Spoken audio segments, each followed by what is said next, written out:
Às vezes eu fico imaginando se vai sobrar alguma coisinha em pé da Suprema Corte Brasileira, da credibilidade que já é zero, né? Ou até mesmo do Alexandre de Moraes, quando acabar esses 6 gigabytes de conversas dos assessores dele. Alexandre de Moraes, o Glenn Greenwald acabou de soltar mais um capítulo dessa aberração, dessa história podre que a gente está conseguindo ver as entranhas, a podridão das entranhas dessa organização criminosa criada por um ministro do Supremo Tribunal Federal. Essa aqui é a pior parte, né?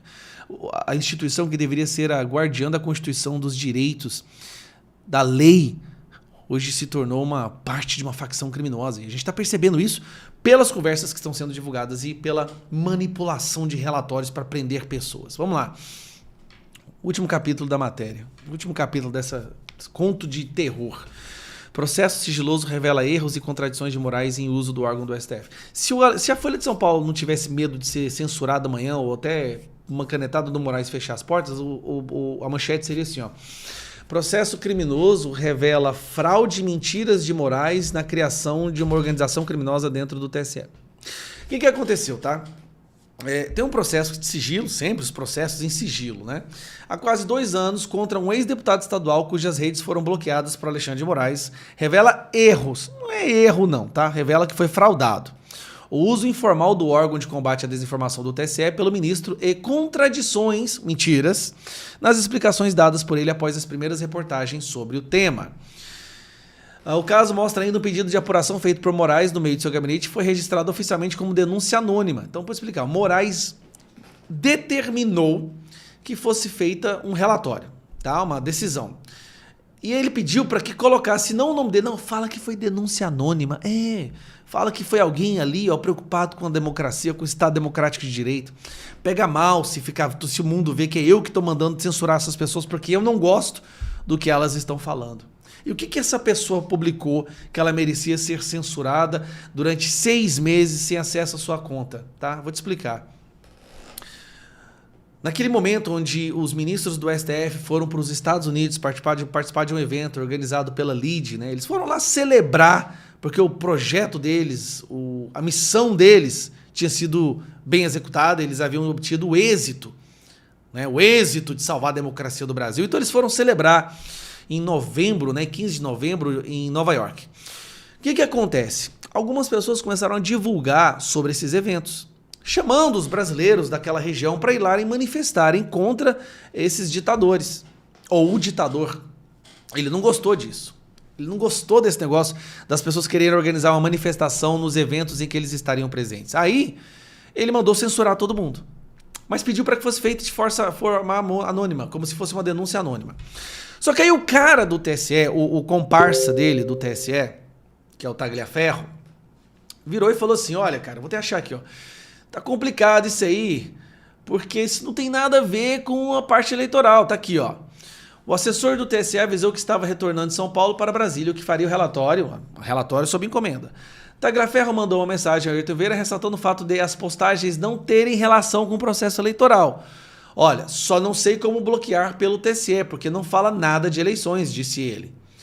No mesmo minuto, o instrutor respondeu sem tratar da dúvida, ignorando o crime, mas perguntando se os autores das postagens tinham sido identificados. Tagliaferro disse ter conseguido identificar apenas um candidato do Paraná. Entendi, pode enviar para mim um relatório simples, inclusive dizendo não ter como identificar os outros 2. Bloqueio do STF, bloqueio pelo STF. Ou seja, já que você não consegue fazer porque não tem nada a ver com a sua alçada, manda para mim que eu vou fazer com a minha. Cara, isso aqui, sem brincadeira, isso aqui é uma máfia. O que eles criaram ali é uma máfia de dar inveja às italianas. Só que, quando ele mandou o relatório, ele mandou o cara que ele identificou, que era um deputado estadual, Homero, tá o nome dele aqui, ó. Homero Marchese. Só que o Homero Marchese tinha publicado, olha que absurdo, uma coisa pública, que era o local do evento da LEAD. Só que a própria LEAD divulgou esse local. Era um cartaz azul, que tinha lá o horário, o local, tinha os nomes de quem iriam participar, foi publicado nos canais oficiais da LEAD, ou seja, era uma informação pública, um dado público. O Homero foi lá e publicou nas redes dele algo que já era público, ele só deu mais alcance. Meu amigo, derrubaram as redes do cara, fingindo que era uma denúncia anônima, o cara ficou 6 meses sem ter acesso as suas redes sociais. No momento do pedido do relatório, no entanto, Vargas estava envolta. Aqui tem o relatório. De ordem do Dr. Marco Antônio Martins Vargas, juiz auxiliar desse tribunal, foi solicitado a essa assessoria especial de desinformação análise de 3 publicações recebidas de forma anônima. Peraí, não foi de forma anônima, foi encomendado pelo próprio Alexandre de Moraes. Tais publicações se referem a manifestações programadas para o dia 14 de novembro na cidade de Nova York, Estados Unidos, cujo foco são os ministros do Supremo Tribunal Federal. O objeto dessa análise é identificar os autores das referidas publicações e apresentar abaixo. Bom, eles vão lá e tentam identificar as pessoas e derrubam um deles, inclusive, só que era público essa matéria. Cara, aqui ó, tá aqui ó, a matéria era público. Essa localização desse evento aqui, ó, Xandão e sua quadrilha em Nova York. Não era esse o cartaz que era público, não, era um outro, mas era informação pública. E aí, onde é que tá a mentira? Que é outra parte que pegou. Todas as defesas que o Moraes tem feito junto com o Gilmar Mendes é que eles falam que todas as decisões eram embasadas e eram sempre contra pessoas já investigadas pelo inquérito das fake news. E eles batem nessa tecla o tempo inteiro.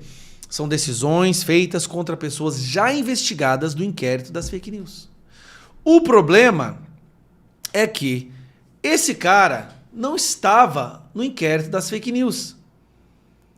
Aqui, ó, Moraes fala o seguinte: diz que todos os agravos regimentais, recursos apresentados pelo papapá foram levados por ele a análise, todos acompanhados pelo PGR, todos os documentos oficiais. Aqui ele mente descaradamente. Olha, todos os documentos oficiais juntados a investigações correndo pela Polícia Federal. Mentira, a Polícia Federal não estava envolvida nisso daí. Todos já eram investigados previamente nos inquéritos já citados. Essas pessoas que ele estava mandando censurar não tinha nenhuma investigação contra elas. Com a Procuradoria acompanhando e todos, repito, todos os agravos regimentais, todos os recursos contra as minhas decisões, inclusive desjuntada desses relatórios, todos que foram impugnados foram mantidos pelo plenário do Tribunal. Aí o que o Moraes está fazendo aqui? Ó a defesa dele. Ele basicamente está falando o seguinte, ele está falando que tudo foi mantido pelo plenário do Supremo Tribunal Federal. O que ele está falando? Eu cometi esses erros, eu realmente cometi essas ilegalidades, mas se eu cair, cai todo mundo junto, porque todos os outros também me apoiaram.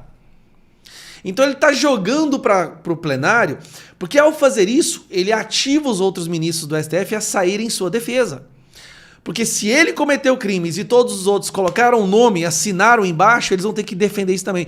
Eles vão ter que defender até o fim da vida deles que aquilo não é um crime. Que forjar relatório não é um crime. Que fazer e-mail falso não é crime. Que sequestrar um cidadão brasileiro lá com os jagunços não é crime. Que tudo isso faz parte do regimento interno e para salvar a democracia. Me desculpa, mas é de cair o cu da bunda. Aqui, ó.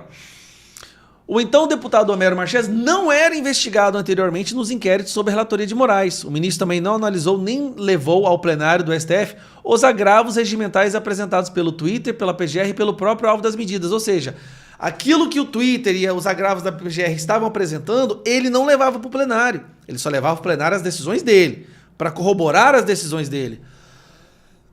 O processo mostra que o ministro bloqueou as contas do então deputado com base na identificação equivocada de Tagliaferro.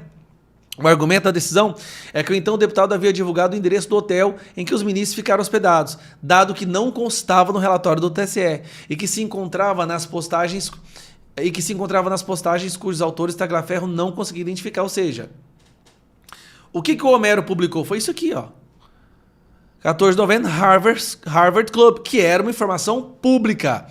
Atenção, comunidade brasileira nos Estados Unidos. Os ministros do STF vão palestrar sobre democracia e liberdade no Brasil em Nova York. Isso aqui foi o que ele publicou. E isso aqui ele perdeu. Ele não falou do hotel, ele não falou de mais nada. E aí ó, veio com a multa diária de 10 mil. Cara, é surreal o que está acontecendo. É surreal. Mais um capítulo desse Estado democrático da ditadura da toga do Brasil.